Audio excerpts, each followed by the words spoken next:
Jangan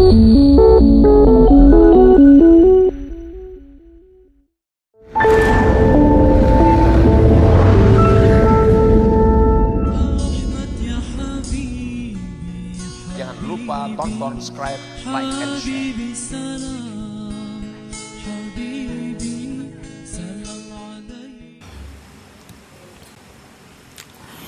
Bismillahirrahmanirrahim. Alhamdulillahilladzi amarana bid-du'ai wal iktisab wa wa'adana bil ijabati wal husuli was thawab. Ashhadu an la ilaha illallah wahdahu la syarika lahul wahhab wa ashhadu anna sayyidana Muhammadan abduhu wa rasuluhul awwab. Allahumma salli wa sallim ala sayyidina Muhammadin manba'il adab wa ala alihi wa sahbihi wa dzurriyyatihi wa atba'ihi ila yaumil hisab. Amma ba'd.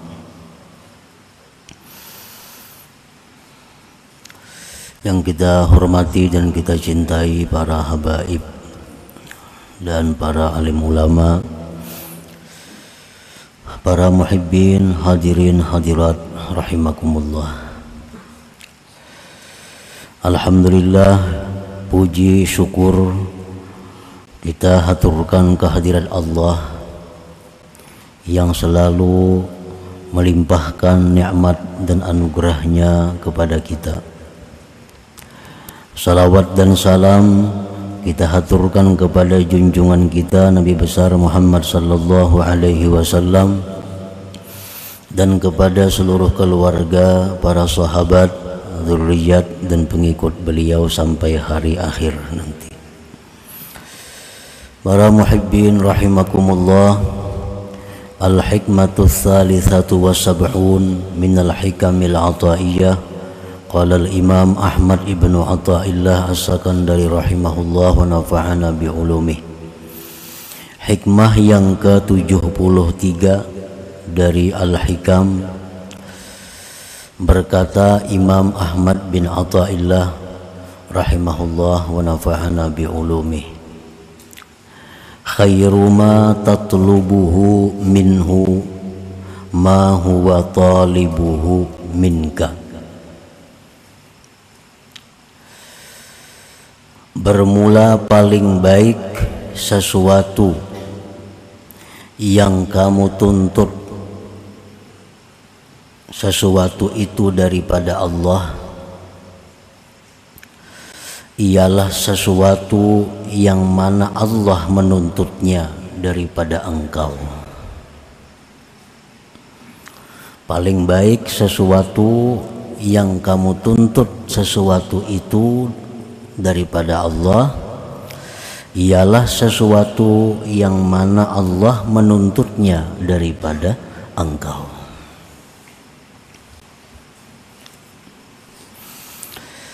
Maksudnya adalah khairu ma tas'aluhu minallahi ta'ala huwa ma amarakallah aw rasuluhu bisu'alih. Paling baik sesuatu yang kamu minta daripada Allah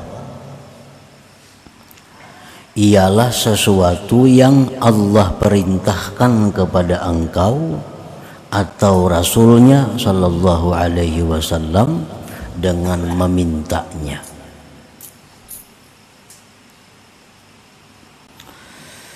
Sebagaimana kita mengetahui bahwa Allah subhanahu wa ta'ala memerintahkan kepada kita untuk berdoa, untuk meminta kepada Allah. Dalam Al-Quran disebutkan, ud'uni, berdoalah kalian kepadaku, mintalah kalian kepadaku. Nah, itu perintah Allah agar kita minta kepada Allah. Minta apa kita kepada Allah? Minta sesuatu yang Allah perintahkan kita untuk memintanya. Minta kepada Allah akan sesuatu yang Allah perintahkan kita untuk memintanya itu. Nah, jadi dengan demikian dalam satu doa itu ada dua perintah yang kita laksanakan. Dalam satu permintaan kepada Allah ada dua perintah yang kita perbuat. Pertama yang kita laksanakan, yang kita perbuat adalah doa, itu perintah Allah, dan isi doa itu pun perintah Allah. Jadi terlepas daripada doa kita itu dikabulkan oleh Allah apa yang kita minta, yang penting kita sudah dapat dua pahala. Satu pahala doa, dua pahala isi doa itu. Khairu ma tas'aluhu minallahi ta'ala huwa ma amarakallah aw rasuluhu bisu'alih. Khairud du'a ad-du'a alladhi 'allamakallah aw rasuluh. Paling baik doa ialah doa yang diajarkan Allah dalam Al-Quran dan doa yang diajarkan Rasulullah sallallahu alaihi wasallam di dalam hadisnya atau sunnahnya. Jadi sebelum kita minta kepada Allah sesuatu, sebelum kita minta kepada Allah sesuatu, kita harus tahu dahulu sesuatu yang kita minta itu apakah diperintah oleh Allah memintanya. Nah, apabila sesuatu itu memang diperintah Allah untuk memintanya, maka itulah paling baik permintaan kita kepada Allah. Nah, apabila kita minta sesuatu kepada Allah, maka kita mesti tahu dahulu adakah sesuatu itu diperintah Rasulullah untuk memintanya? Apakah pernah Rasulullah minta seperti apa yang kita minta itu? Nah, bila mana doa kita itu isinya pernah diminta Rasulullah kepada Allah, nah maka itulah sebaik-baik doa kita. Itulah sebaik-baik doa. Jadi seolah-olah tidak ada ikhtiar dari kita dalam memilih isi doa. Tidak ada kehendak dari kita isi doa itu. Nah, jadi isi doa itu permohonan itu memang disuruh Allah kita memohon itu. Nah, memang disuruh Rasulullah kita minta itu kepada Allah. Nah, itulah sebaik-baik doa, sebaik-baik permintaan kepada Allah Subhanahu wa ta'ala. Fa'lam ayyuhal murid anna minad du'a ma huwa kufrun. Ketahuilah wahai murid bahwasanya di antara doa itu ada yang kafir. Orang tuh berdoa dengan doa itu jadi kafirnya.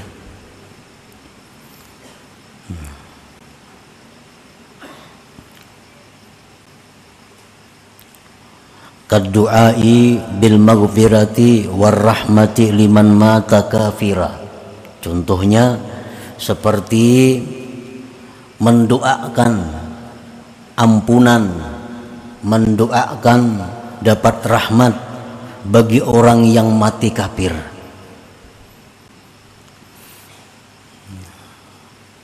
Orang tuh mati kafir, didoakan mudahan ini dapat rahmat. Nah, mudahan ini diampuni Tuhan. Itu kita jadi kafir jadinya. Nah, ada orang yang kada Islam mati, nah, dipadahkan almarhum. Nah, itu kan almarhum itu apa artinya? Orang yang dirahmati Allah.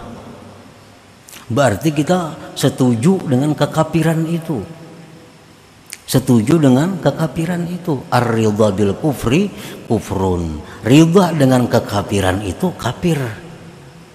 Jadi orang-orang yang kita yakini mereka itu sudah nyata-nyata bukan Islam matinya, jangan sekali-kali kita mengucapkan almarhum, jangan sekali-kali kita mengucapkan semoga dia dirahmati Allah, jangan. Karena kalau kita tahu maka kita jadi kafir. Nah, itu contohnya antara lain. Wa minhu ma huwa haram, dan perlu diketahui pula bahwa di antara doa itu ada yang haram. Nah, doa.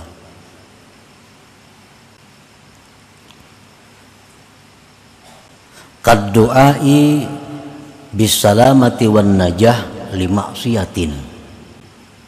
Seperti contohnya mendoakan selamat, mendoakan sukses bagi suatu kemaksiatan.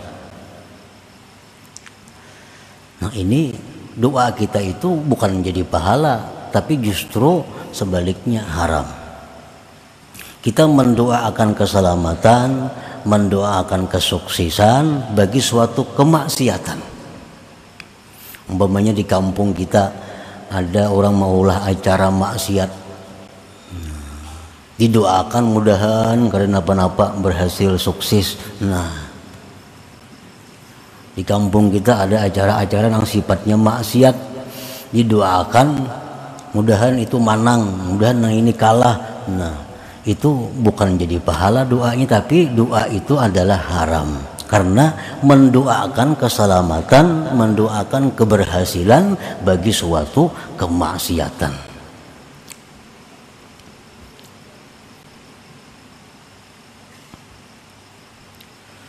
Autulil umur li fasikin, atau mendoakan panjang umur bagi orang fasik,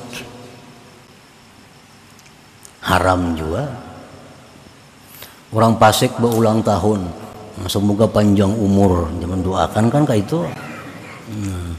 Apalagi orang kafir makinnya, ini orang fasik aja didoakan mudahannya panjang umur. Berarti dia menghendaki agar Allah Ta'ala itu makin lama dimaksiati, makin lama ditentang. Nah, jadi jangan ada boleh juga, itu haram juga. Wa minhu ma huwa makruh, di antara doa itu ada yang makruh. Kaqaulil a'rabi, seperti perkataan a'rabi, Allahumma arhamni wa Muhammadan wa la tarham ma'ana ahada. Seorang a'rabi, orang dusun, berdoa. Nabi kita mendengar, ini tuh berdoa. Isi doanya, ya Allah, sayangilah aku dan Nabi Muhammad, jangan disayangi yang lainnya. Nah, membatasi rahmat Allah. Ya Allah, sayangi aku dan Nabi Muhammad dan jangan yang lainnya. Nah, itu makruh doa seperti itu. Wa qayyas 'alallah ma la ya'lam khairahu wa syarrahu fil 'aqibah, dan seperti dia berdoa kepada Allah, meminta kepada Allah sesuatu yang dia tidak tahu baik dan jahatnya di kemudian hari. Nah, ini yang banyak kita melanggar. Mudahan kena jadi orang sugih. Itu makruh. Kenapa? Karena kita kada tahu apakah kasugihan itu membawa kebaikan lawaninya atau membawa kejahatan kepadanya. Kita kada tahu itu. Nah, mendoakan itu. Mudah-mudahan yang beruntung, nah itu bagus saja, kada apa-apa. Mudahan ingin jadi pejabat umpamanya. Nah, maka kada tahu jadi pejabat itu kayaknya ujungnya apakah baik atau kada, kita kada tahu. Mudahan ingin panjang umur umpamanya, jangan juga, karena panjang umur belum tentu baik atau kada baik. Nah, jadi minta kepada Allah sesuatu nang kita kada tahu akibatnya baik atau kada, itu jangan, itu makruh. Wa minhu ma huwa ma'mur, dan sebagian doa lagi ada yang diperintah. Nah, ini yang dimaksud di dalam hikmah ke-73 ini. Berdoalah engkau kepada Allah dengan doa yang diperintah Allah atau yang diajarkan Allah dan Rasulnya. Banyak apa-apa yang diperintah Allah. Nah, itu kita minta kepada Allah. Contohnya pertama, kaddu'a bi ghufraniz dzunub. Seperti minta lawan Tuhan agar diampuni dosa-dosa. Nah, ini kita berdoa supaya diampuni dosa-dosa kita, itu perintah Allah. Allah menyuruh kita dalam Al-Quran banyak, minta ampunlah kepada Allah, minta ampunlah kepada Allah. Nah, sekarang kita minta, karena Allah menyuruh kita berdoa, nang isi doa itu minta ampun. Ya, perkara diampuni kata diampuni itu lain soal. Yang penting bila kita berdoa, ya Allah ampunilah dosa hambamu, dapat 2 pahala. 1 pahala kita minta, 2 nang diminta itu memang disuruh oleh Allah. Kaddu'a bi ghufraniz dzunub, seperti doa dengan diampuni dosa-dosa. Kenapa Allah menyuruh kita berdoa dengan doa supaya diampuni dosa? Karena Allah Maha tahu bahwa manusia itu kadangkala lepas daripada dosa.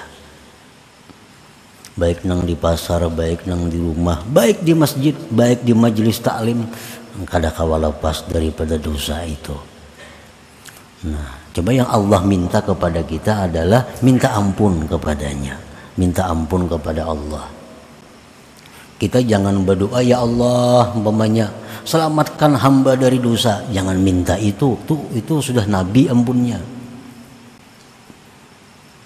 Allahumma aqsimni minaz dzunub, ya Allah peliharalah hamba daripada dosa. Itu doa nang kada boleh diminta kepada Allah, karena maksum dari dosa itu hanya para nabi. Kalau kita doa apa? Ya Allah ampunilah dosa-dosa hamba, karena kita kada bisa lepas daripada dosa, lain nabi. Dalam Al-Quran banyak ayat, Rabbana ghfir lana, ya Allah ya Tuhan kami ampunilah kami. Wa qur rabbi ghfir, katakan wahai Rasul, Rabbi ghfir, ya Allah ya Tuhan ampuni. Nah, jadi kalau kita berdoa dengan doa supaya diampuni, itu doa yang paling tepat, karena kita memang disuruh Allah untuk minta itu. Yang kedua contohnya wa ilmin nafi', minta ilmu kepada Allah. Minta ilmu kepada Allah, itu Allah menyuruh kita. Nah, karena ilmu itu sangat luas, ilmu itu kada terkira luas, hanya Allah yang meliputinya. Dan setiap saat kita disuruh minta ilmu, minta ilmu, minta ilmu, walaupun sudah kita bergelar umpamanya apa profesor kah, tetap disuruh Allah minta ilmu. Allah berfirman dalam Al-Quran, wa qur rabbi zidni ilma, katakanlah Rabbi zidni ilma, ya Allah tambahkan kepadaku ilmu. Tentu ilmu yang bermanfaat, ilmu yang membawa kita selamat dunia dan akhirat, itu yang kita minta.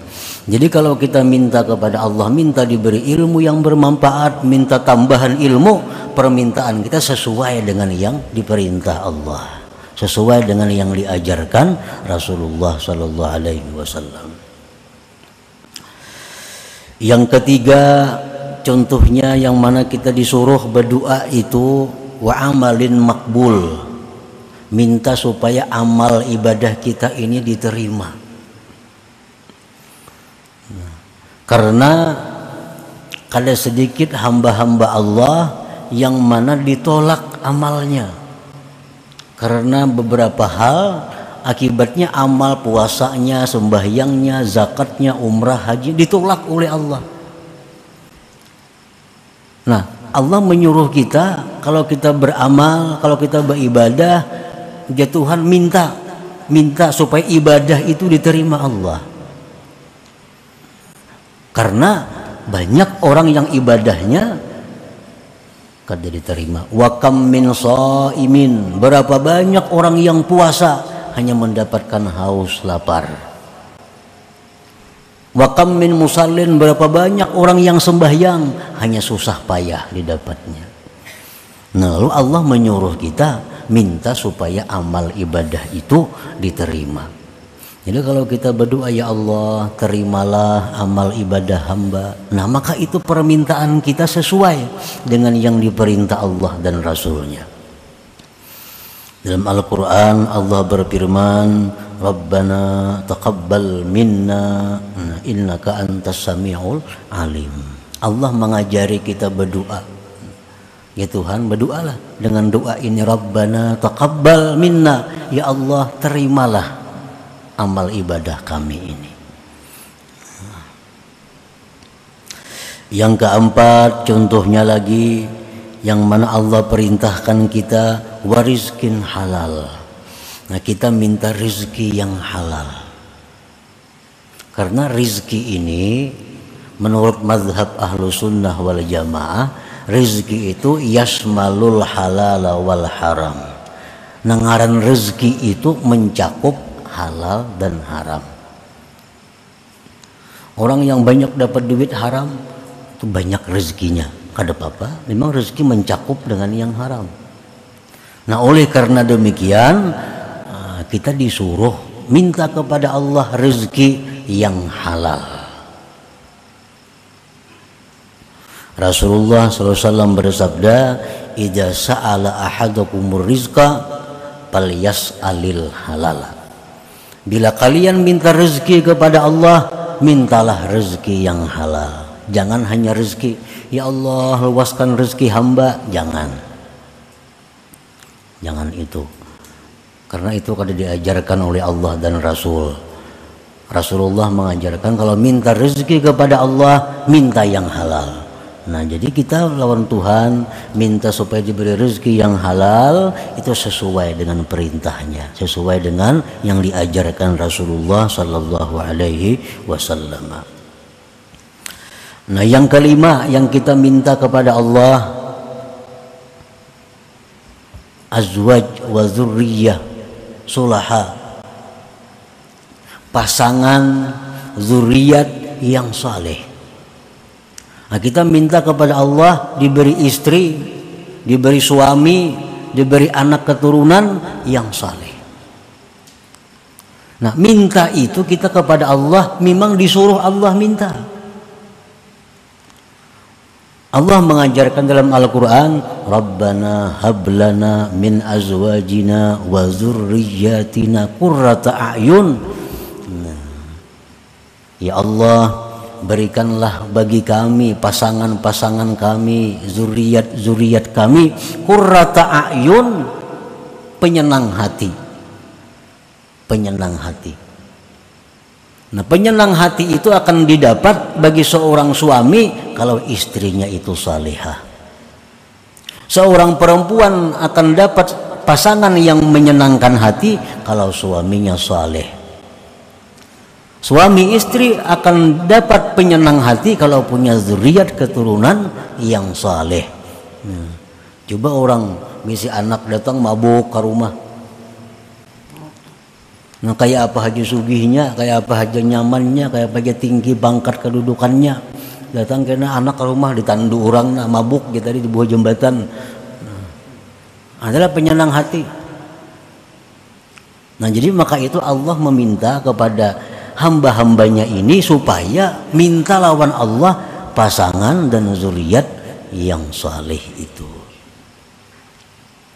Yang keenam, yang mana contohnya an-nasru 'ala zalimin, minta pertolongan kepada orang zalim, minta pertolongan kepada Allah menghadapi orang-orang zalim ini. Nah, siapa orang-orang zalim yang dimaksud itu? Pertama adalah iblis wa junuduh, iblis dan pasukannya. Ini orang-orang yang sangat zalim. Kezaliman mereka itu adalah ingin mencelakakan kita kepada kecelakaan yang tidak ada akhirnya. Nah, itu orang-orang yang sangat zalim. Iblis dan pasukannya, syaitan-syaitan. Nah, kita minta tolong kepada Allah menghadapi mereka itu supaya bisa menang. Supaya bisa menang. Siapa lagi orang-orang yang zalim, orang-orang kafir yang mereka itu berusaha menghancurkan umat Islam. Nah, kita minta kepada Allah agar ditolong menghadapi mereka itu. Orang-orang kafir yang mana mereka itu secara zahir berdamai kepada kita, tetapi secara tersembunyi mereka itu menghancurkan umat Islam. Orang-orang kafir yang membuat sabu-sabu, orang-orang kafir yang membuat heroin, itu orang-orang kafir yang berusaha menghancurkan moral umat Islam. Nah, kita minta tolong kepada Allah menghadapi mereka itu. Memang Allah menyuruh kita supaya kita minta kepada Allah untuk diberi kemampuan menghadapi orang-orang yang berbuat kerusakan seperti tadi. Allah berfirman dalam Al-Quran, mengajarkan sebuah doa kepada kita, Rabbin surni 'alal qaumil mufsidin. Ya Allah, ya Tuhanku, tolonglah hamba menghadapi kaum-kaum yang berbuat kerusakan itu. Yang ketujuh, contohnya lagi, kita minta diselamatkan daripada bala. Minta diselamatkan daripada bala. Hakikat bala itu adalah sesuatu yang membawa kita ke neraka, itu bala. Itu hakikat daripada bala. Sesuatu apapun yang membawa kita kepada dosa, itu bala. Nah, kalau sesuatu yang membawa kita kepada pahala, sesuatu yang membawa kita kepada surga, itu bukan bala, tapi nikmat dari Allah. Jangan diartikan bala itu sakit. Jangan diartikan bala itu kesusahan. Karena kadang mungkin dalam dunia ini kita terhindar daripada sakit, tuh ada mungkin. Mula orang sihat berumuran, ada sebuah sakit napa-napa, kada mau. Pasti ada apakah yang sakit apakah. Jadi kita minta diselamatkan daripada bala itu, minta sesuatu kepada Allah agar diselamatkan kita daripada hal-hal yang membawa kepada dosa. Kita dapat penyakit, timbul kita kada sabar, nah itu bala. Kita dapat musibah, lalu kita sabar, ridha, bukan bala, itu nikmat dari Allah.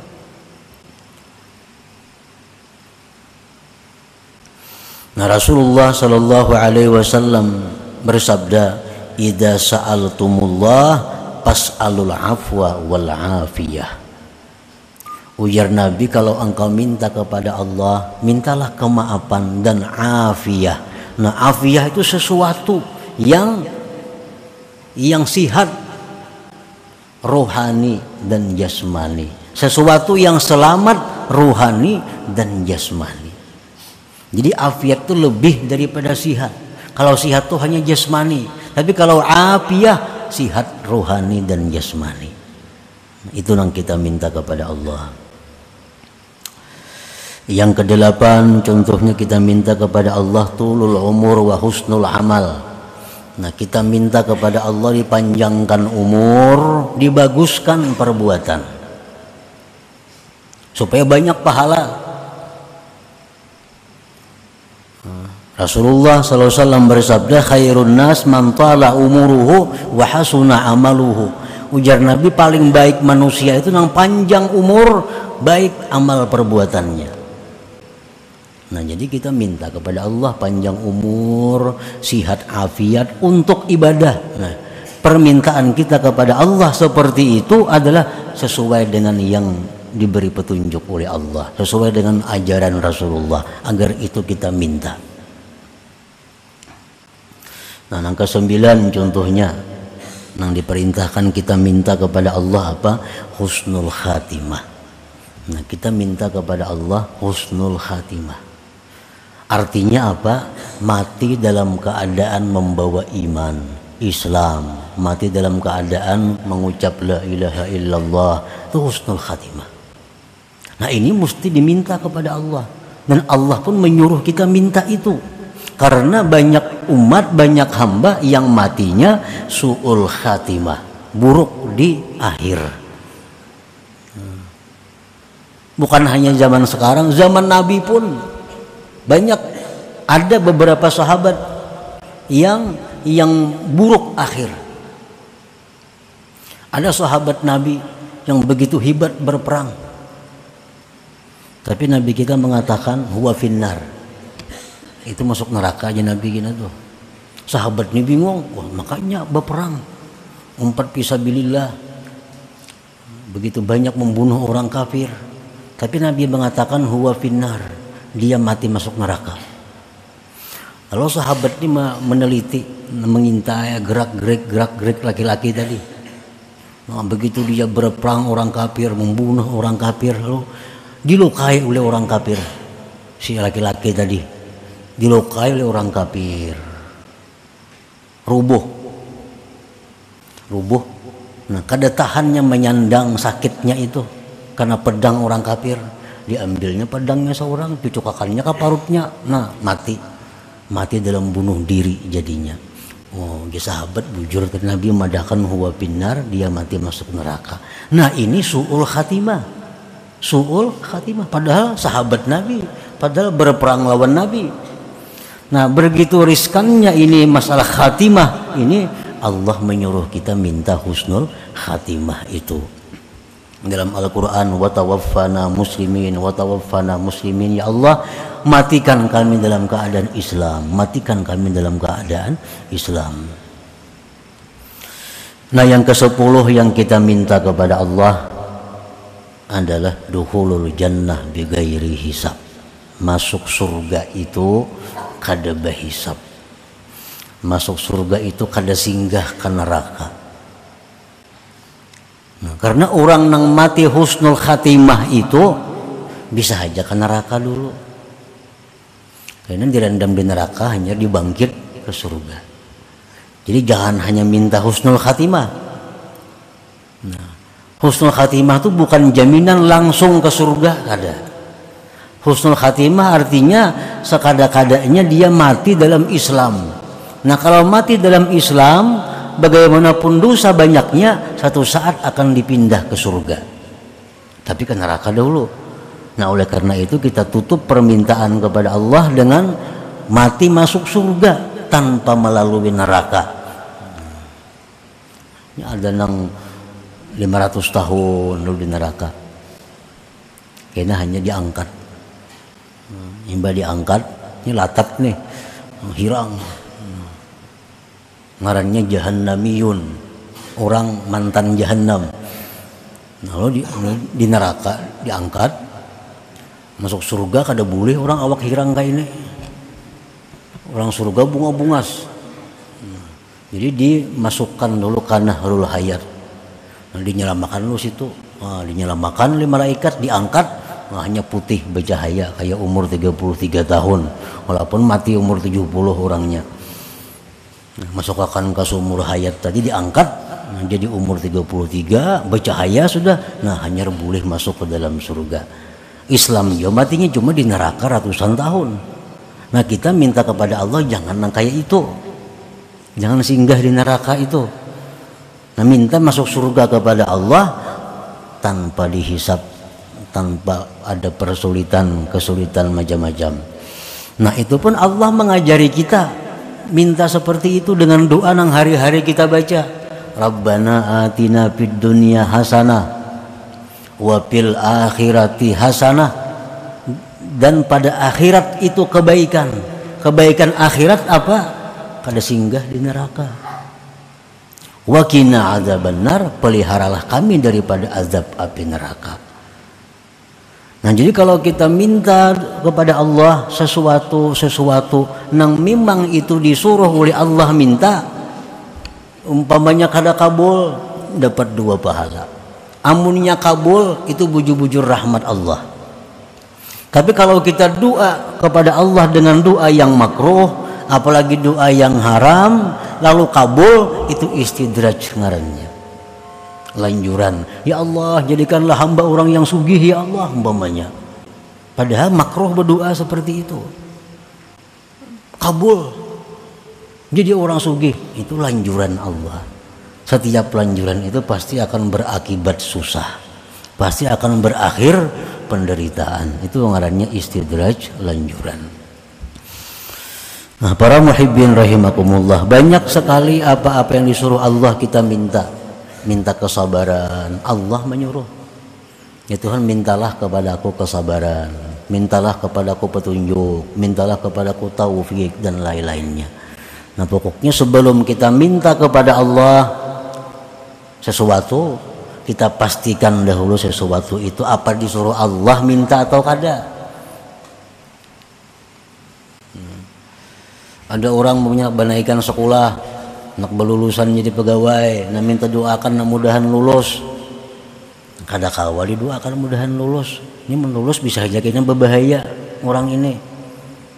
Nah, jadi kalau hendak juga minta nang macam itu kepada Allah, ya Allah, nah pulan bin pulan lulusakan hanya sekolah kalau itu baik baginya. Nah, tambahi itu. Pengumuman kada lulus berarti baik kada lulus, ini artinya. Kada lulus.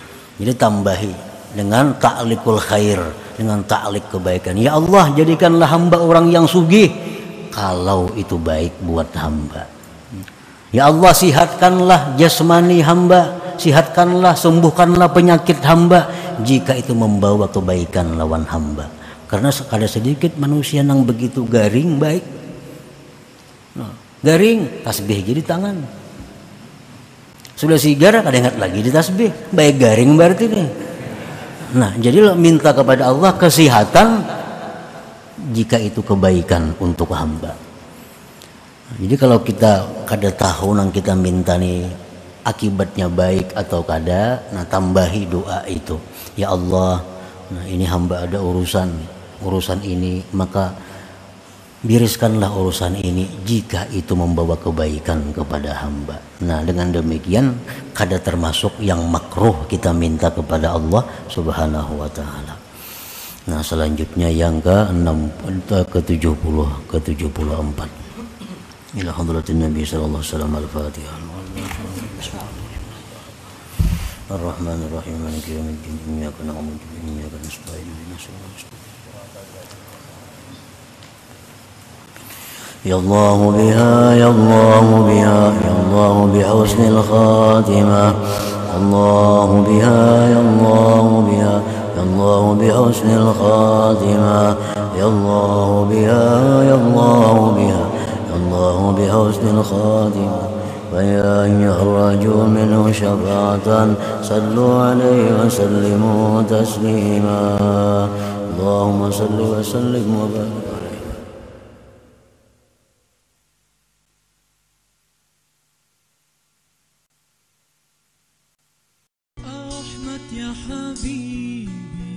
Jangan lupa tonton, subscribe, like, and share.